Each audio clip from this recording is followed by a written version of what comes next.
Hello and welcome back my dear friends. आज हम एक ऐसे रेल इंजन के बारे में बात करने जा रहे हैं जो कि भारत ही नहीं बल्कि पूरी दुनिया का सबसे ज़्यादा पावरफुल रेल इंजन है, जिसको कि भारत ने बनाया है। ठीक है, तो पूरा वीडियो शुरू से लेकर लास्ट तक ध्यान से देखना।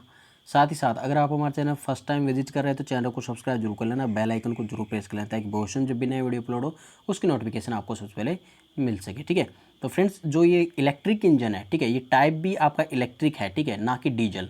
ठीक है, ये इंजन का टाइप कैसा है, इलेक्ट्रिक है, और इस इंजन का नाम क्या है, वैग 12B। ठीक है, अब आज वैग 12B के बारे में पूरी डिटेल आपको बताने वाला हूँ, क्योंकि ये डीएफसी सेल के अंदर ये यूज़ होने वाला इंजन है। ठीक है, जो कि 12,000 हॉर्स पावर का ये रेल इंजन है। ठीक है, बहुत इंपॉर्टेंट है।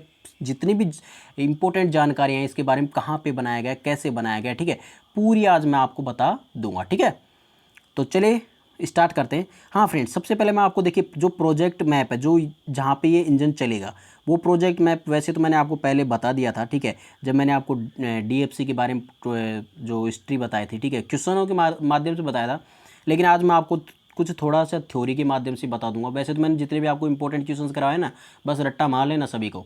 ठीक है, एक भी क्वेश्चन बाहर नहीं जाएगा। जितने भी करंट अफेयर्स मैंने आपको करवा दी वो एक भी क्वेश्चन बाहर नहीं जाएगा उनमें से। ठीक है, तो देखिए फ्रेंड्स, जो आपका ये कॉरिडोर बनेगा ना, ये कहाँ से कहाँ तक चलेगा ये रेल इंजन। देखिए, जो अगर हम बात करें यहाँ पे ईस्टर्न डेडिकेटेड फ्रेट कॉरिडोर की, यहाँ पे अगर आपको दिख रहा होगा ईस्टर्न डेडिकेटेड फ्रेट कॉरिडोर, ठीक है, तो ये चलेगा यहाँ पे आपके जो लुधियाना पंजाब है। ठीक है, लुधियाना पंजाब से होके देखिए ये इधर होके आएगा और ये चलेगा आपके यहाँ पे, ये जो दकुनिया लिख रखा है ना फ्रेंड्स, यहाँ पे दकुनिया वेस्ट बंगाल तक। ठीक है, यहाँ तक ये जाएगा।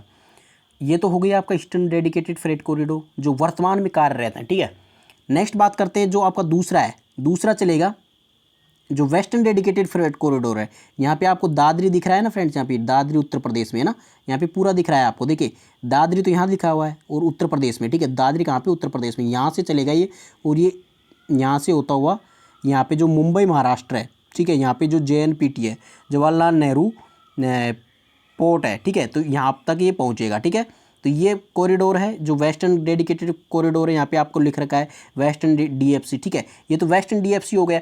देखिए जो आपको मैंने एक क्वाड्रिलेटरल भी बताया था आपको ना, जो डीएफसी बनेगा पूरा, तो क्वाड्रिलेटरल कैसे बनेगा, ये तो एक तो ये यहाँ से देखिए लुधियाना से ये चल गया यहाँ पे दकुनिया तक, दकुनिया से फिर ये ईस्ट कोस्ट डीएफसी, देखिए यहाँ पे आपको दिख रहा होगा ईस्ट कोस्ट डीएफसी, ये यहाँ तक आएगा विजयवाड़ा तक। ठीक है, तो ये विजयवाड़ा से फिर आगे आएगा यहाँ पे चेन्नई तक।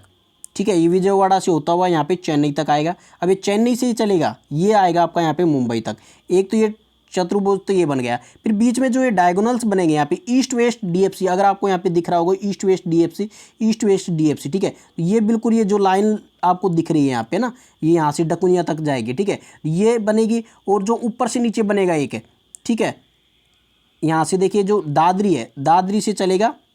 ठीक है, यहाँ से ये south DFC, north south DFC. ठीक है, नॉर्थ साउथ डीएफसी ये चलेगा, यहाँ कहाँ तक चलेगा, ये चेन्नई तक चलेगा। ठीक है, तो ये इस प्रकार से क्वाड्रिलेटरल बनेगा। ठीक है, और ये ऐसे पूरा कंप्लीट ऐसे बनेगा ये। ठीक है, तो फिर ये बन जाएगा आपका इस प्रकार से चतुर्भुजाकार, देखिए, और फिर ये डायगोनल्स बन जाएंगे बीच में से। तो इस प्रकार से चार जो बड़े बड़े महानगर है उनको आपस में जोड़ेगा। ठीक है, ऊपर से तो दिल्ली को चेन्नई से जोड़ेगा, इधर वेस्ट बंगाल को मतलब कोलकाता को इधर मुंबई महाराष्ट्र से जोड़ेगा। ठीक है, तो इस प्रकार से ये पूरा कनेक्ट हो जाएगा आपस में ना। तो ये चतुर्भुजाकार जो चतुर्भुजाकार गोल्डन क्वाड्रिलेटरल डीएफसी बनेगा। ठीक है, तो वो इस प्रकार से बनेगा। तो आपको ये समझ में आ गया फ्रेंड्स, यहाँ पे डीएफसी की मैंने पूरी थ्योरी बता दी आपको ना। इसके बारे में आगे में मैं आपको कुछ इंपॉर्टेंट चीज़ें हो रहे हैं वो भी मैं आपको बता दूंगा। देखिए पहले आपको इसके थ्योरी के बारे में बता देता हूँ, जो आपको ये रेल इंजन के बारे में बता रहा था, वैग 12B। ठीक है, देखिए भारतीय रेलवे का मेक इन इंडिया जो मिशन है, ठीक है, उसके तहत 12,000 हॉर्स पावर इलेक्ट्रिक इंजन ये बनाया गया था। ठीक है, जो आपका ये वैग 12B इंजन बता रहा हूँ आपको मैं, वैग 12B, ये जो मेक इन इंडिया है उसके थ्रू बनाया गया है, और ये एक इलेक्ट्रिक इंजन है जो कि 12,000 हॉर्स पावर का है। और किसने बनाया था, भारतीय रेलवे और एल्स्टम ने मिलकर बनाया है। ठीक है, तो देखिए आपको इसको और डिटेल में बताता हूँ इसके बारे में। देखिए इंजन भी बताऊँगा आपको कौन सा है वो, इस इंजन की खासियत भी बताऊँगा कि इसमें क्या क्या क्वालिटीज़ है। ठीक है, देखिए इस लोकोमोटिव या मतलब कि रेल इंजन को मेक इन इंडिया कार्यक्रम के तहत मधेपुरा याद रखना, बिहार में है मधेपुरा की इलेक्ट्रिक लोकोमोटिव फैक्ट्री, कौन सी, ELF है, इलेक्ट्रिक लोकोमोटिव फैक्ट्री मधेपुरा की और एल्स्टम प्राइवेट लिमिटेड के संयुक्त प्रयास से बनाया गया है। ठीक है, तो आपको ये भी याद रखना है, एल्स्टम प्राइवेट लिमिटेड और मधेपुरा की इलेक्ट्रिक लोकोमोटिव मतलब कि इंडियन रेलवे। ठीक है भाई, इंडियन रेलवे का ही तो है ये पार्ट, कहना मतलब इंडियन रेलवे और जो एल्स्टम प्राइवेट लिमिटेड है, दोनों ने मिलकर ये संयुक्त, इनका दोनों का जॉइंट वेंचर है। ठीक है, तो संयुक्त उपक्रम है ये ना, तो ये दोनों ने मिलकर इसको बनाया था, इस इंजन को। ठीक है, देखिए ये आपको यहाँ पे दिख रहा है यहाँ पे इंडियाज मोस्ट पावरफुल लोकोमोटिव। ठीक है, इसका नाम है वैग 12B। आपको दिख रहा होगा ना, यहाँ पे 2 सेक्शन में डिवाइड किया गया है। वैसे तो है ये एक इंजन पूरा है ना, लेकिन इसको 2 सेक्शन में डिवाइड किया गया है। क्यों किया गया है इसको 2 सेक्शन में? ताकि कहीं पे जितना भी ज़्यादा घुमाव हो ना, अब देखिए अगर ये पूरा एक होता तो फिर घुमाव होता, वहाँ पे प्रॉब्लम आती इसको घूमने में, क्योंकि इतना बड़ा इंजन, रेल इंजन कैसे घूम पाता। इसकी वजह से इसको 2 पार्ट में इसको डिवाइड कर दिया, ताकि दोनों को जॉइंट करने के बाद में ना घूमने में कोई परेशानी नहीं आए। मतलब कि जब जहाँ पे भी ज़्यादा घुमाव हो ना जिस भी ट्रैक पर, ठीक है, तो वहाँ पर कोई भी प्रॉब्लम इसको नहीं आए। ठीक है, अगर ज़्यादा लंबा होगा तो फिर घूमने में प्रॉब्लम आती है। ठीक है, तो इसके लिए इसको 2 सेक्शन में डिवाइड किया गया है। ठीक है, ये पीछे वाला और ये आगे वाला। ठीक है, लेकिन है ये एक इंजन। ठीक है, तो ये पहले आपको देखिए, आपको मैं एक और इंटरेस्टिंग चीज़ बताता हूँ। पहले जो जितनी भी फ्रेट ट्रेनें थी, ठीक है, मतलब जो मालगाड़ियाँ थी, ठीक है, उनको खींचने के लिए 2-2 इंजन की जरूरत पड़ती थी। आपको याद होगा फ्रेंड्स, यहाँ पे ना एक तो आगे लगा होता था या फिर एक दूसरा बीच में लगाते थे, ताकि दोनों से जो आपकी 1.5-2 किलोमीटर लंबी वाली ट्रेन होती थी, ठीक है, वो उनको आराम से खींच पाते थे। ठीक है, लेकिन अब जो ये आपका ये पावरफुल 12,000 हॉर्स पावर वाला जो ये रेल इंजन है, ये अकेला उस जो 2 किलोमीटर लंबी ट्रेन है ना, उसको ये अकेला खींचेगा। ठीक है, और उससे ज़्यादा स्पीड से खींचेगा, प्लस में उससे ज़्यादा वजन को ये एक साथ ले जाएगा। ठीक है, तो इसलिए ये ज़्यादा इंपॉर्टेंट है 12,000 हॉर्स पावर वाला ये वैग 12B इंजन। ठीक है, देखिए अब आपसे एक क्वेश्चन यहाँ से बनता है कि managing director Alstom India and South Asia का मैनेजिंग डायरेक्टर कौन है? तो कौन है? Alain Spohr. ठीक है, इसको आपको याद रखना है, क्योंकि देखिए डायरेक्ट आपसे एग्जाम में पूछा जा सकता है। यहाँ पे क्वेश्चन यहाँ से एक बनता है कि Alstom India and South Asia का मैनेजिंग डायरेक्टर कौन है? जो ये जो एल्स्टम इंडिया एंड साउथ एशिया है, उस जो कंपनी है, इसके और जो इंडियन रेलवे दोनों ने संयुक्त उपक्रम से ये बना है ये इंजन। तो आपसे पूछ सकता है ना कि भाई एल्स्टम इंडिया का मैनेजिंग डायरेक्टर कौन है? तो आंसर क्या होगा? एलन सोफियर। तो याद रखना आपको ना। देखिए अगर हिंदी में आपको देखना है तो प्रबंध निदेशक एल्स्टम इंडिया एंड साउथ एशिया का कौन है? एलन स्पोय। ठीक है, तो आपको ये याद रखना है, एलन स्पोयर। ठीक है, आपको देखिए यहाँ पे फोटो दिख रही होगी यहाँ पे एलन स्पोर की। ठीक है, तो आपको इनको याद रखना है कि एलन स्पोर ही है जो कि Alstom India and South Asia का मैनेजिंग डायरेक्टर है, एमडी है, कहने मतलब कि एमडी है ना, जो एल्स्टम कंपनी है उसके एमडी है, आपको याद रखना है। ठीक है, और DFCCL के एमडी कौन है? रविंद्र कुमार जैन। आपको मैंने बताया था पहले कौन है? RK जैन। ठीक है, रविंद्र कुमार जैन, ये उसको भी रट्टा मारना है, ये नहीं है, ये तो कौन है? Alain Spohr. ठीक है, ये एलन सोफर है जो कि एल्स्टम इंडिया के मैनेजिंग डायरेक्टर है। ठीक है, किसके? एल्स्टम के। आपको याद रखना है, इंपॉर्टेंट है ये चीज़। और ये RK जैन है वो कौन है? ये DFCCL के मैनेजिंग डायरेक्टर है। ठीक है, किसके? DFCCL के। ठीक है, आपको याद रखना है दोनों ही चीज़ें। देखिए अगर आपसे पूछा जाए यहाँ पे जो हेडक्वार्टर ऑफ एल्स्टम है वो कहाँ पे है, अगर आपसे ये क्वेश्चन भी पूछा जा सकता है कि हेडक्वार्टर ऑफ एल्स्टम कहाँ पे है, तो आंसर होगा यहाँ पे फ्रांस पे। और DFCCL का हेडक्वार्टर कहाँ पे फ्रेंड्स? आपको मैंने पहले बताया था कि न्यू दिल्ली में। ठीक है, आपको वो भी रट्टा मारना है भाई, मैंने पहले जो क्वेश्चन करवा दिए ना उनको छोड़ना नहीं है फ्रेंड्स, सभी को रट्टा मारना है। ठीक है, जितने भी मैंने आपको वीडियो बताया ना DFCCL के, अगर आपने एक बार पूरे वीडियो देख लिया ना, भगवान की कसम एक भी क्वेश्चन नहीं छूटेगा आपका, मैं गारंटी देता हूँ इस बात की, क्योंकि मैंने पूरा डिटेल से आपको सब कुछ बताया है, क्वेश्चनों के माध्यम से मैंने पूरी थ्योरी कवर करवाई है आपको। ठीक है, तो यहाँ पे देखिए हेडक्वार्टर ऑफ एल्स्टम क्या है? फ्रांस में है। और जो आपका DFCCL का हेडक्वार्टर वो कहाँ पे? न्यू दिल्ली में। ठीक है, आपको वो भी रट्टा मारना है ना। चलिए देखते हैं आगे।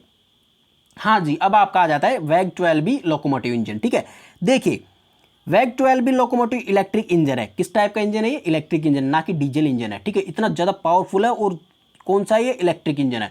दूसरी बात देखिए, वैग 12B की फुल फॉर्म अगर आपसे पूछी जाए कि वैग 12B की फुल फॉर्म क्या होगी, ठीक है, तो क्या होती है? देखिए W है, उससे क्या बना है? Wide gauge. A है, A से बना है AC ट्रैक्शन, क्या मतलब AC पे बेस्ड ये इंजन है। AC DC दोनों पे होता है ना फ्रेंड्स, है ना, तो ये AC बेस्ड इंजन है। कौन सा बेस्ड इंजन है? AC। ठीक है, अगर यहाँ पे G की बात की जाए, जो तीसरे नंबर का G है, ठीक है, तो यहाँ पे G की बात की जाए तो G का मतलब क्या है? गुड्स ट्रैफिक है।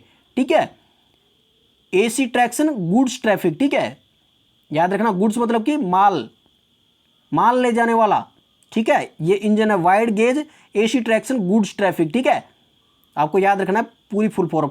और अगर हम बात करें यहाँ पे 12 क्या है, ये 12th जनरेशन का है, ठीक है, तो इसकी जो 12वीं जनरेशन है उसके हिसाब से 12 लिखा गया है, या फिर इसको 12,000 हॉर्स पावर है उसके अकॉर्डिंग भी इसको मान सकते हैं, ठीक है, जो 12वें नंबर का है और ये 12,000 हॉर्स पावर का ये इंजन है। अगर यहाँ पे बी की बात करें फ्रेंड्स, यहाँ पे बी इसलिए लिखा गया है, देखिए इससे पहले ए मतलब 12A था, इससे पहले एक इंजन बनाया था, ठीक है, उसको भी ट्राई किया गया था, 12A था, लेकिन वो इतना कारगर साबित नहीं हुआ था, ठीक है, जितना ये चाहते थे। क्योंकि देखिए फ्रेंड्स, इनको क्या करना था, एक तो देखिए ज़्यादा माल ले जाए, एक ही इंजन काम करे और ज़्यादा भी माल ले जाए, प्लस में पावरफुल भी हो, कहने मतलब स्पीड से भी चले, ठीक है, स्पीड भी चाहिए थी इनको और पावरफुल भी चाहिए था, तो ये दोनों चीज़ें 12A वाला था, ठीक है, उसके अंदर ये नहीं थी, तो इसलिए 12B इसको मॉडिफाई करके 12B बनाया गया है, ठीक है, इसलिए यहाँ पे बी यूज किया गया है, तो आपको ये भी याद रखना है, ठीक है। तो देखिए ये joint venture of Alstom and Indian railway, ये 2017 में बनाया गया था, कौन सा इंजन है, 12B वैग 12B इंजन 2017 में, 2015 से इसको स्टार्ट किया गया था बनाना ना, फिर 2015 में जो 12A है उसको निर्मित किया गया था, लेकिन ये 12A काम नहीं किया, ठीक है, फिर उसके स्थान पे कौन सा बनाया गया, 12B, तो ये 2017 में कंप्लीट होके चुका था ये, ठीक है, 12B बनाया गया था, जो कि एल्स्टम एंड इंडियन रेलवे का दोनों का संयुक्त उपक्रम था, ठीक है, जिसको 2017 में कंप्लीट बनाया गया था। देखिए पावर टाइप कौन सा है, मैंने आपको बता दिया, इलेक्ट्रिक टाइप है। डिजाइनर कौन है, एल्स्टम साउथ एशिया, ठीक है, ये एल्स्टम कंपनी है, वो इसके डिजाइनर है। और बिल्डर बनाने वाला कौन है, बनाने वाला है इलेक्ट्रिक लोकोमोटिव फैक्ट्री, मतलब जो इलेक्ट्रिक लोकोमोटिव बनाने वाली फैक्ट्री है ना, मधेपुरा, कहाँ पे, बिहार में स्थित है, ठीक है, इंपॉर्टेंट याद रखना, ये इलेक्ट्रिक इंजन ही बनाती है, इलेक्ट्रिक लोकोमोटिव इंजन ही ये बनाती है, ठीक है, तो ये इलेक्ट्रिक लोकोमोटिव फैक्ट्री है मधेपुरा, इसने ये निर्मित किया है एल्स्टम कंपनी के साथ में मिलकर, कहने मतलब इंडियन रेलवे और एल्स्टम कंपनी दोनों का ही जॉइंट वेंचर है। नेक्स्ट बात करते हैं, देखिए मॉडल आपसे पूछ सकता है कि मॉडल कौन सा, ये एल्स्टम प्राइमा का ये मॉडल है, डिजाइनर भी यही है एल्स्टम कंपनी, और इसका जो पहले मॉडल था ये एल्स्टम प्राइमा, ठीक है, उसी का मॉडल है, लेकिन ये मॉडिफाई करके बनाया गया है, ठीक है, तो यहाँ पे मॉडल एल्स्टम प्राइमा का ही है, ठीक है। देखिए यहाँ पे अब इसकी ये जो आपको मैंने थ्योरी बताई, ये चीज़ें बताई डायरेक्ट, इसकी थ्योरिटिकल तरीके से कैसे बताते, देखिए द इंडियन लोकोमोटिव क्लास वैग 12B is a class of 25 kilovolt AC electric locomotive.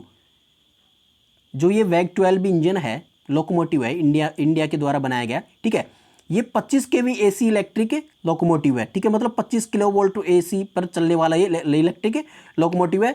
That was developed in 2017, जो कि 2017 में बनाया गया था by Alstom for the Indian railways के लिए एल्स्टम द्वारा बनाया गया था, और कहाँ पे बनाया गया था, मधेपुरा के अंदर, ठीक है, जो ELF है, इलेक्ट्रिक लोकोमोटिव फैक्ट्री है मधेपुरा, वहाँ पे इसको बनाया गया था। देखिए दूसरी बात है the model name stands for broad gauge, जो यहाँ पे मॉडल का नाम दिया गया ना वैग 12B, वो किस प्रकार से बनाया, देखिए यहाँ पे W का मतलब बना है, यहाँ पे स्टैंड्स फॉर ब्रॉड गेज, ठीक है, तो यहाँ पे ब्रॉड गेज यहाँ पे इसका W का हो जाएगा, ठीक है, मतलब वाइड गेज। नेक्स्ट है यहाँ पे अल्टरनेटिंग करंट, AC से बनेगा अल्टरनेटिंग करंट, तो मतलब WA, फिर G से बनेगा यहाँ पे गुड्स ट्रैफिक, ठीक है, तो यहाँ पे कंप्लीट बन जाएगा इसका वैग, ठीक है। और जो लोकोमोटिव है ये तो है ही आपका गुड्स ट्रैफिक लोकोमोटिव, और जो 12th जनरेशन है, ये 12th जनरेशन का बता सकते हो, या फिर इसको 2000 जो 12,000 हॉर्स पावर है उसकी वजह से भी ये 12 नाम यहाँ पे दिया गया है, 12,000 हॉर्स पावर का ये इंजन है, तो उसकी वजह से भी इसको दिया गया है। They enter trial services in 2019, देखिए 2017 में बन के तैयार हुआ था, फिर 2019 में इसको सर्विस के लिए ट्रायल किया गया था, ठीक है, तो ये बिल्कुल परफेक्ट यहाँ पे आया था। देखिए अब यहाँ पे देखिए आगे का कार्य क्या जो मधेपुरा को दिया गया है वो क्या है, यहाँ पे एल्स्टम कंपनी के साथ में ए टोटल ऑफ 800 वैग 12B are to be built at electric locomotive factory Madhepura Bihar India. Total 800 electric engine बनाने हैं इस टाइप के वैग 12B, किसके लिए, DFC के लिए। कौन बनाएगा, ये मधेपुरा फैक्ट्री बनाएगी, ठीक है, किसके साथ मिलकर, एल्स्टम के साथ मिलकर। कितने, 800, अभी तो थोड़े से बने, लगभग शायद 100 के आसपास बने होंगे अभी, ठीक है, लेकिन इसको टोटल कितने बनाने, 800, और ये हर साल 100 बनाएगा, ठीक है, मतलब 2022 से ये हर साल 2028 तक लगभग ये 100 इंजन बनाएगा, ठीक है। तो यहाँ पे देखिए 2022 से तो ये 100 इंजन आगे बनाता जाएगा, ठीक है, उस प्रकार से टोटल 800 यहाँ पे इंजन यहाँ पे तैयार हो जाएंगे लगभग 2028 तक, ठीक है। यहाँ पे देखिए जो आपको मैंने ये बताया था, जो इंजन बताया था, ठीक है, वो इस टाइप का है। ये आपका जो इंजन दे रखा है यहाँ पे देख लीजिए, ये दो डबल यहाँ पे दोनों को कनेक्ट करके बनाया गया है, यहाँ पे दो टुकड़ों में इसको जोड़ा गया है, ठीक है, तो इस प्रकार से ये एक इंजन तो एक ही है लेकिन उसको दो टुकड़ों में तोड़ा गया है, ठीक है। और इसको देखिए एल्स्टम कंपनी ने इसको मैन्युफैक्चर किया है और जिसका ओरिजिन मतलब कि इसका जो हेडक्वार्टर है वो कहाँ पे, फ्रांस में है, ठीक है। मॉडल आपको मैंने बता दिया और कॉन्फ़िगरेशन इसका बोबो टाइप का है, ये भी मैंने आपको थोड़ी देर में बताने वाला हूँ। जो ये जितनी भी चीज़ें हैं ना उनका हम डिटेल से भी अध्ययन करने वाले हैं एक एक करके, ठीक है। देखिए अब जो आपको मैं बता रहा था वो एक इंपॉर्टेंट चीज़ ये भी है, वैग 12B इलेक्ट्रिक लोकोमोटिव इंजन का मेंटेनेंस सेंटर कहाँ पे, ये भी आपसे डायरेक्टली एग्जाम में पूछा जाता है कि भाई जो वैग 12B इंजन तो बना दिया मधेपुरा जो बिहार में स्थित है जो इलेक्ट्रिक लोकोमोटिव फैक्ट्री है, ठीक है, उसमें बन गया, कोई बात नहीं है, ठीक है, बन गया। लेकिन भैया अगर इसमें कुछ गड़बड़ आती है तो इसका मेंटेनेंस कहाँ पे होगा, मेंटेनेंस सेंटर कहाँ पे होगा। तो यहाँ पे मेंटेनेंस सेंटर दो जगह बनाए गए हैं, पहला है सहारनपुर उत्तर प्रदेश में, दूसरा आपका नागपुर महाराष्ट्र में, ठीक है। नागपुर महाराष्ट्र और सहारनपुर उत्तर प्रदेश दोनों ही जगह इसके मेंटेनेंस सेंटर बनाए गए, तो इसको भी आपको रट्टा मानना है, ठीक है। चलिए आगे बात करते हैं। देखिए वैग 12B इलेक्ट्रिक लोकोमोटिव फीचर्स, इसके कुछ इंपॉर्टेंट फीचर्स आपको बता देता हूँ। देखिए इंजन का वेट कितना है, 180 टन है। अब देखिए 180 टन होगा तो ये ज़्यादा पावरफुल कैसे होगा। देखिए आपने अगर देखा होगा ट्रैक्टर और ट्रॉली देखा होगा, ठीक है, जितने भी स्टूडेंट्स हैं उन सभी ने देखा होगा कि ट्रैक्टर ट्रॉली किस प्रकार से कार्य करता है। अगर हम ट्रॉली के अंदर देखिए, अगर हम ट्रॉली के अंदर अगर ज़्यादा सामान भर देते हैं, ठीक है, तो अब जब ट्रैक्टर चलता है, ठीक है, तो वो आगे से उठने लगता है, ठीक है। अगर ज़्यादा सामान भर देंगे यहाँ पे ट्रॉली में, ठीक है, तो ट्रैक्टर आगे से उठने लगेगा, कहने मतलब ट्रैक्टर का वेट कम हो जाएगा। इसलिए अब यहाँ पे दोनों जो ये एल्स्टम और ये इंडियन रेलवे है उन्होंने क्या किया है कि जो ये इंजन है इसका वेट ही कुछ ज़्यादा कर दिया, मतलब कि 180 टन का तो ओनली इंजन ही बनाया है, ठीक है, 180 टन वेट का तो इंजन ही बनाया है, ताकि क्या होगा, ताकि ये ऊपर आगे से उठे नहीं। जब ये मतलब कि अगर आगे 6000 टन का जो माल भरेगा, ठीक है, ट्रेन के अंदर इतना ज़्यादा माल जब इसके अंदर लोड होगा तब ये आगे से उठे नहीं, या फिर इस जो यहाँ पे टायर है वो इसके फ्री नहीं हो, ठीक है। उसके लिए क्या किया गया है कि इस इंजन को 180 टन का बनाया गया है, ठीक है। नेक्स्ट बात करते हैं यहाँ पे, देखिए इंजन का पावर 12,000 हॉर्स पावर बनाया गया है, ठीक है। पहले वाले जो इंजन होते थे उनके 6,000 हॉर्स पावर का इंजन होता था उसके अंदर, है ना, 6,000 हॉर्स पावर के इंजन होते थे, लेकिन ये अकेला ही 12,000 हॉर्स पावर का ये इंजन, मतलब उसकी डबल क्वालिटी है इसमें, ठीक है। तो यहाँ पे देखिए जब 12,000 हॉर्स पावर का इंजन है तो ये पावर भी ज़्यादा है और इसकी स्पीड भी बहुत खतरनाक है, ठीक है। तो इसकी वजह से ये और भी ज़्यादा इंपॉर्टेंट इंजन बन जाता है। दूसरी बात है यहाँ पे engine can pull a load of 6,000 ton. अब 6,000 टन का ये लोड आराम से पुल कर सकता है, मतलब खींच सकता है ये इंजन, क्योंकि देखिए 180 टन का खुद का वजन है तो फ्री भी नहीं होगा नीचे से, मतलब इसके टायर घिसेंगे भी नहीं, कहना मतलब इसका जो व्हील होता है, ठीक है, वो फ्री भी नहीं होगा। और ये आराम से इसको 6,000 टन का मतलब समझते हो फ्रेंड्स, यहाँ पे लगभग 600 ट्रक है, 600 ट्रक जितना माल ले जा सकते हैं ना, उतना ये अकेला ये जो 12,000 हॉर्स पावर का वैग 12 इंजन है वो अकेला माल ले जा सकता है। सोचिए आप कितनी ज़्यादा बचत होगी। जो भी ये इलेक्ट्रिक से चलेगा, 600 ट्रक है वो किससे चलेंगे, वो डीजल से चलेंगे, ठीक है। लेकिन जो ये अकेली जो ट्रेन है ये इंजन है वो अकेला जो इलेक्ट्रिक के बेस पे चलेगा और जो कि 600 ट्रक के बराबर ये माल एक साथ ये ले जाएगा, ठीक है। तो कितना ज़्यादा इंपॉर्टेंट ये इंजन है। दूसरी बात देखिए सबसे ज़्यादा प्रॉब्लम क्या आती थी, स्पीड वाली। पहले वाली जो ट्रेनें होती थी वो 25 की स्पीड से चलती थी, लगभग एवरेज उनका 25 का था, ठीक है। और जो ये वैग 12 भी है इसकी मैक्सिमम स्पीड वैसे तो अब 100 किलोमीटर रखी गई है, ठीक है, तय की गई है। लेकिन अभी बताया जा रहा है अभी हाल ही में कि इसकी स्पीड को है ना जो इमरजेंसी के टाइम पे 120 भी किलोमीटर PH भी कर सकता है, ठीक है। मतलब कि इसमें कुछ थोड़ा सा मॉडिफाई करके इसको 120 की स्पीड से भी दौड़ाया जा सकता है, ठीक है। तो देखिए कितना ज़्यादा इंपॉर्टेंट है। वैसे 100 पे चलेगा, सभी जितने भी इंजन है वो 100 पे चलेंगे, लेकिन उसको थोड़ा सा मॉडिफाई करके वापस, ठीक है, अगर उनको काम में लिया जाए तो वो 120 की स्पीड से भी चल सकते हैं, ठीक है। अब इससे क्या होगा, देखिए जो पहले वाले इंजन है उनकी एवरेज स्पीड 25 किलोमीटर प्रति घंटा थी। जो ये वाला इंजन है इसकी एवरेज स्पीड की अगर हम बात करें तो इसकी 75 किलोमीटर प्रति घंटा ये स्पीड होगी। एवरेज स्पीड की बात करें, मतलब कि एक साथ तो पूरी दूरी तय नहीं कर सकता, थोड़ा सा रुकना भी पड़ता है कभी कभी, मतलब कि जो भी आगे बहुत ज़्यादा एक साथ ज़्यादा चल लेते हैं, ठीक है, तो थोड़ा सा रुकना ही पड़ता है। तो यहाँ पे देखिए जब रुक के थोड़ा सा चलेगा, ठीक है, तो यहाँ पे 75 का एवरेज इसका आएगा। कहना मतलब कि नॉर्थ इंडिया से साउथ इंडिया तक पहुँचने में इसको 24 घंटे से भी कम समय लगेगा। मतलब अगर माल कहीं पे नॉर्थ इंडिया से अगर माल उठाया है, ठीक है, उसको साउथ इंडिया तक अगर पहुंचाना है, अगर वो 24 घंटे में पहुंच जाए तो कितनी बड़ी बात है। वैसे अगर हम वर्तमान की बात करें तो ट्रेनें हैं जितनी भी वो लगभग 24 से 36 घंटे लेते हैं शायद, लगभग है ना, 36 घंटे से ज़्यादा लेती है शायद, मिनिमम 36 घंटे लेती है। अभी जो यहाँ से नॉर्थ से साउथ तक पहुँचते हैं उसके 36 घंटे लगते हैं, ठीक है। अब 36 घंटे का जो कार्य है वो यहाँ पे 24 घंटे में हो जाएगा, तो कितना बेनिफिट है ना। तो यहाँ पे, और पहले वाली जो ट्रेन थी वो तो लगभग 6-6, 7-7 दिन में यहाँ पे पहुँचती थी, नॉर्थ से चलती थी तो साउथ में 7 दिन में पहुँचती थी, ठीक है। तो यहाँ पे बेनिफिट हो जाएगा ना, कितना ज़्यादा बेनिफिट हो जाएगा, क्योंकि 75 की स्पीड चलेगा, 24 घंटे में आराम से माल पहुँचा देगा। तो यहाँ पे स्पीड भी इसकी बहुत भयंकर है, ठीक है। देखिए पावर भी भयंकर है, स्पीड भी भयंकर है, तो तभी तो बनाया गया है वेग 12 भी, ठीक है। नेक्स्ट बात करते हैं, देखिए यहाँ पे आपको मैंने एक चीज़ बता दी कि एवरेज स्पीड इसकी 75 किलोमीटर पर हावर होगी, ठीक है। अगर हम इसकी गेज की बात करें, इसका गेज किस टाइप का है, तो यहाँ पे 5 फीट 6 इंच का है इसका गेज, कहना ब्रॉड गेज का है। ब्रॉड गेज में कितनी होती है इसकी लंबाई, कितनी होती है ट्रैक की, चौड़ाई कितनी होती है ट्रैक की, 1676 mm। कितनी, ये जो चौड़ाई है वो कितनी होती है, 1676 या फिर 5 फीट 6 इंच, ठीक है। इतना चौड़ा एक गेज होता है, मतलब ब्रॉड गेज वाली जो फ्रेट ट्रेन है, इनका जो गेज है वो भी ब्रॉड गेज होगा, ठीक है। इसमें भी कोई दिक्कत नहीं है, ठीक है। नेक्स्ट बात करते हैं, जो आपका इंजन है उसका सेक्शन है ट्विन सेक्शन। मैंने आपको बताया था ना 2 इंजन जुड़े हुए हैं, ठीक है, मतलब इंजन को 2 पार्ट में डिवाइड किया गया है, ठीक है। यहाँ पे कोई दिक्कत नहीं है। और हाँ, एक और इंटरेस्टिंग चीज़ बताता हूँ फ्रेंड्स, यहाँ पे देखिए जो ये लोकोमोटिव है, ठीक है, जो आपका वेग 12 भी ना, इसमें क्या किया गया है, देखिए अंदर, इसके अंदर बाथरूम, लेटरिन, बाथरूम सब कुछ इसमें अंदर ही सुविधा प्रोवाइड कराई गई है। पहले वाले में जो जितने भी इंजन है उसके अंदर क्या होता था कि अगर ड्राइवर को किसी भी नेचुरल कॉल्स कभी भी, मतलब कि किसी प्रकार की उनको नेचुरल कॉल होती थी तो उनको बाहर जाके करना पड़ता था जो कुछ भी करना है, ठीक है। तो यहाँ पे देखिए इसके लिए सुविधा दी गई है यहाँ पे कि इसके अंदर ही सब कुछ है, ठीक है। तो ये चीज हो गई। और बोगी टाइप का है, कौन कौन सा है इसका, बोबो प्लस बोबो। अब देखिए बोबो प्लस बोबो किस टाइप का बोगी होता है, इसके बारे में आपको मैं डिटेल से बता देता हूं। देखिए बोगी टाइप, बोबो प्लस बोबो, देखिए यहाँ पे बोगी टाइप 2 टाइप के होते हैं, एक तो बोबो प्लस बोबो और एक होता है कोको प्लस कोको। अब बोबो प्लस बोबो इसमें यूज किया गया है, कोको प्लस कोको पहले से यूज होता था, ठीक है।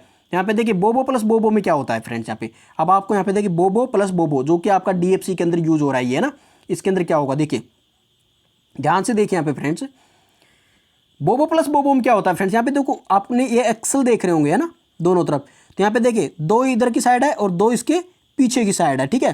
तो 2 टायर इसके पीछे या 2 इसके इधर सामने आप लोगों को दिख रहे हैं, ठीक है। तो यहाँ पे 4 तो आगे हो गए और 4 ही यहाँ पे पीछे हो गए, 2 उधर की साइड है 2 इधर की साइड है, कहने मतलब कि ये बोबो टाइप हो गया, ठीक है। जब यहाँ पे एक्सल की संख्या 2-2 होती है ना, 2 आगे और 2 पीछे, ठीक है, तो तब इसको क्या बोलते हैं हम, बोबो टाइप।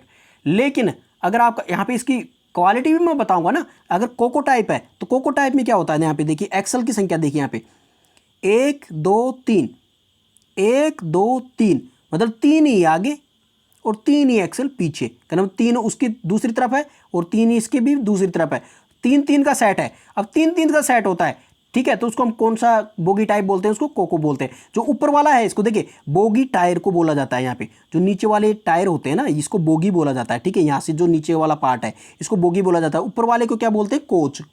याद रखना फ्रेंड्स, ये भी चीज़ इंपॉर्टेंट है, ऊपर वाली चीज़ को हम कोच बोलते हैं, नीचे वाले को हम बोगी बोलते हैं, ठीक है। तो यहाँ पे कोको टाइप की इसमें ये बोगी है, इसकी भी क्वालिटी आपको बताऊंगा कि कोको टाइप में क्या नुकसान है और बोबो टाइप में क्या फायदा है। देखिए फ्रेंड्स, डीएफसी को क्या चाहिए था भाई, माल है, पहले रुक रुक के ट्रेनें चलती थी, पहले पैसेंजर ट्रेन को भेजिए फिर उसके बाद में मालगाड़ी चलेगी। अब भाई मालगाड़ी से सबसे ज़्यादा बेनिफिट है तो फिर पैसेंजर ट्रेन को पहले क्यों भेज रहे हो, मालगाड़ी से ज़्यादा फायदा है। फिर उसके बावजूद भी ट्रेन जो पैसेंजर ट्रेन है उससे सबसे कम नुकसान है, मतलब सबसे कम फायदा है, कहने फायदा तो हो ही नहीं सकता उसमें हमेशा ही नुकसान होता है, ठीक है। तो देखिए नुकसान भी हो रहा है जिसके बावजूद भी उसको पहले पहुँचाया जा रहा है। और यहाँ पे देखिए जो आपका फ्रेट ट्रेन है, कहना मतलब जो मालगाड़ियाँ हैं उनसे फायदा है बस, है ना, फिर भी उनको लेट किया जा रहा है। तो इसके लिए बनाया गया है, डीएफसी ने अपनी अलग से लाइन बिछाई है, जो भी आपका जो पहले से जो पैसेंजर ट्रेन थी, ठीक है, जो उसकी लाइन है उसके जस्ट ही पास में होके ये इसने डीएफसी ने अलग अपनी लाइन बिछाई है। यहाँ से तो पहले इंडियन रेलवे की लाइन थी आईआर की, उसी के पास में बिल्कुल नज़दीक होके यहाँ पे जो डीएफसीसीएल है उसने अपनी लाइन बिछाई है। और जो यहाँ पे इंडियन रेलवे के जितने भी स्टेशन थे उनके जो भी नाम थे, तो वहीं पे यहाँ पे डीएफसी ने भी अपना स्टेशन बनाया। लेकिन डीएफसी ने क्या लगाया उस स्टेशन के आगे नाम, न्यू। क्या चीज़ लगाया, न्यू, मतलब जो भी स्टेशन का नाम है, जैसे दिल्ली है, ठीक है, तब दिल्ली स्टेशन है तो उसके आगे न्यू लगा दिया। जैसे मुंबई स्टेशन है तो न्यू लगा दिया, न्यू मुंबई, ठीक है, मतलब न्यू लगने के बाद में ये डीएफसी बन गया कहने मतलब। और जो पहले वाला इंजन था, वो पहले वाला सॉरी स्टेशन था, वो उसको क्या बोलते थे, ओनली जो ओरिजिनल में नाम है वही है, बस उसके नाम क्या अगर न्यू लग गया तो कहने मतलब डीएफसी का रेलवे स्टेशन है, ठीक है। तो इस प्रकार से इसमें चेंज हुआ है। अब बात करते हैं, देखिए यहाँ पे तो ट्रेनों को क्या करना था कि सबसे तेज स्पीड पे यहाँ पे इसको भेजना था। तो उसके लिए क्या करना था कि पहले वाले में जो अगर ज़्यादा माल जो खींचता था उसके अंदर 3 वाला सेट चाहिए था, कहना मतलब उसको कोको वाला टाइप चाहिए था। लेकिन कोको वाले में क्या होता है फ्रेंड्स, जब 3 सेट लग जाते हैं ना तब वो स्पीड नहीं पकड़ पाता। भाई माल तो ज़्यादा ले जा सकता है, ठीक है, लेकिन वो स्पीड नहीं पकड़ पाता। लेकिन अब दूसरी बात है, जो बोबो टाइप है वो क्या कर सकता है कि भाई स्पीड तो तेज पकड़ सकता है, जो ये टाइप है यहाँ पे कोको टाइप सॉरी बोबो टाइप, ये स्पीड तो तेज पकड़ सकता है लेकिन माल नहीं ले जा सकता ज़्यादा, ठीक है। तो फिर उन्होंने क्या किया कि इसके अंदर चेंज किया, और चेंज करने के बाद में इसको क्या बनाया, बोबो प्लस बोबो, मतलब 2 आगे और 2 पीछे, ठीक है, इस प्रकार का ये बनाया गया। तो बोबो प्लस बोबो यहाँ पे इसको मॉडिफाई किया गया है, मतलब 2 कैसे बनाया गया, कहना मतलब देखिए ये तो बोबो हो गया, ठीक है, बोबो एक बोबो हो गया। फिर इसके बाद में एक और जॉइंट भी तो था ना, मैंने आपको पहले बताया था, ठीक है, इसके आगे आपको मैंने एक और जॉइंट बताया था, कहना मतलब इसका इंजन, तो वहां पे भी इसको बोबो बनाया गया, ठीक है, उसको भी बोबो बनाया गया और इसको भी बोबो बनाया गया। तो बोबो तो ये एक हो गया, ठीक है, और इसके आगे अगर एक और जोड़ दिया तो वो भी क्या बनेगा, बोबो। तो बोबो प्लस बोबो बनने के बाद में क्या हुआ कि इसके अंदर डबल पावर आ गई, कहने मतलब कि ये ज़्यादा लोड भी ले सकता है, लोड भी सबसे ज़्यादा कह सकता है, मतलब 6000 टन, और ये स्पीड से भी भाग सकता है, मतलब कि 100 किलोमीटर पर आवर की स्पीड से, ठीक है। तो यहाँ पे दोनों ही बेनिफिट इसमें होने लग गए, ठीक है। तो फिर इस प्रकार से ये बोबो टाइप यहाँ पे ज़्यादा इंपॉर्टेंट हो गया। अब देखिए कोको टाइप में क्या होता है, मैंने आपको कोको टाइप का बता दिया कि भाई ये लोड तो ज़्यादा ले सकता है लेकिन स्पीड से तेज़ नहीं भाग सकता, ठीक है, इसकी वजह से इसको डीएफसी में ये बेनिफिट नहीं हो सकता था, तो इसलिए डीएफसी ने कुछ इस प्रकार से बनाया कि ताकि उनको बेनिफिट हो, तेज भी भागे और लोड भी ज़्यादा ले, ठीक है। तो उस प्रकार से बनाया गया जो इंजन था उसका नाम था वैग 12B। देखिए अब डीएफसी के टाइप पे आपको मैं बता देता हूँ फ्रेंड्स यहाँ पे, ठीक है। तो डीएफसी के टाइप देखिए यहाँ पे पहला टाइप क्या है डीएफसी का, ईस्टर्न डेडिकेटेड फ्रेट कॉरिडोर। जो डीएफसी का पहला जो फ्रेट कॉरिडोर बनाया है उसका नाम क्या है, ईस्टर्न डेडिकेटेड फ्रेट कॉरिडोर, ठीक है, जो कि कहाँ से चलेगा, लुधियाना पंजाब से दकुनिया वेस्ट बंगाल तक ये चलेगा, ठीक है। अब यहाँ पे चलेगा फ्रेंड्स यहाँ पे, तो ठीक है, अब यहाँ पे इसके बीच में कौन कौन सी स्टेशन आए, मतलब कौन कौन से स्टेट यहाँ पे आएंगे, तो देखिए किस किस में होके चलेगा, टोटल 1873 किलोमीटर चलेगा, ठीक है। और यहाँ पे देखिए पंजाब से होकर गुजरेगा, ये हरियाणा से होकर गुजरेगा, उत्तर प्रदेश से होकर गुजरेगा, बिहार से, झारखंड से और वेस्ट बंगाल से, टोटल 1873 किलोमीटर चलेगा, जिसमें 88 किलोमीटर पंजाब में, 72 किलोमीटर हरियाणा में, 1076 किलोमीटर उत्तर प्रदेश में और 236 किलोमीटर बिहार में और 199 किलोमीटर झारखंड में चलेगा, ठीक है, और 202 किलोमीटर ये वेस्ट बंगाल के अंदर ये चलेगा। इस प्रकार से ये यहाँ पे ये जो ईस्टर्न डेडिकेटेड फ्रेट कॉरिडोर उसका जो किलोमीटर है ये यहाँ से गुजरेगा, कहना पंजाब से इतना और इतने किलोमीटर का हिस्सा यहाँ पे पंजाब में आएगा, मतलब ट्रैक का, ठीक है। नेक्स्ट बात करते हैं दूसरे नंबर पे यहाँ पे वेस्टर्न डेडिकेटेड फ्रेट कॉरिडोर, ठीक है। अब वेस्टर्न डेडिकेटेड फ्रेट कॉरिडोर वो कहाँ से कहाँ तक चलेगा, ये दादरी उत्तर प्रदेश से JNPT मुंबई महाराष्ट्र तक ये चलेगा, वेस्टर्न डेडिकेटेड फ्रेट कॉरिडोर, ठीक है। तो दादरी उत्तर प्रदेश से JNPT मुंबई महाराष्ट्र तक, ठीक है, जवाहरलाल नेहरू पोर्ट महाराष्ट्र तक, ठीक है। तो यहाँ पे आपको ये याद रखना है कि कहाँ से कहाँ तक ये इसका डेडिकेटेड फ्रेट कॉरिडोर कहाँ से कहाँ तक ये फैला हुआ, ठीक है। दूसरी बात करते हैं, देखिए इसके बीच में कौन कौन सी स्टेट आएंगे, ठीक है। वेस्टर्न डेडिकेटेड फ्रेट कॉरिडोर, देखिए इसके बीच में हरियाणा आएगा, 177 किलोमीटर का एरिया कवर करेगा, राजस्थान 567 किलोमीटर का ये एरिया तय करेगा, गुजरात में 565 किलोमीटर का एरिया तय करेगा, महाराष्ट्र में 177 किलोमीटर का और उत्तर प्रदेश का ये 18 किलोमीटर का ये एरिया टोटल तय करेगा। यहाँ पे टोटल अगर इस किलोमीटर की बात करें यहाँ पे ना, तो पूरा मिला के टोटल किलोमीटर कितना ये जो वेस्टर्न डेडिकेटेड फ्रेट कॉरिडोर है उसका टोटल रूट लेंथ कितना है, 1504 किलोमीटर है। आपको दोनों ही चीज़ें याद रखनी है, ईस्टर्न का भी याद रखना है, वेस्टर्न का भी याद रखना है, ठीक है, ठीक है। चलिए नेक्स्ट बात करते हैं, यहाँ पे देखिए एक आपका जो बनेगा यहाँ पे गोल्डन क्वाड्रिलेटरल DFC बनेगा, मतलब GQFC बनेगा, ठीक है। अब ये बनेगा, ये किस किस को जोड़ेगा, the rail tracks linking 4 largest metropolitan cities of Delhi, Mumbai, Chennai and Kolkata, ठीक है। ये चारों जो मेट्रोपॉलिटन सिटी है, लार्जेस्ट मेट्रोपॉलिटन सिटीज, इनको ये आपस में जोड़ेगा, ठीक है।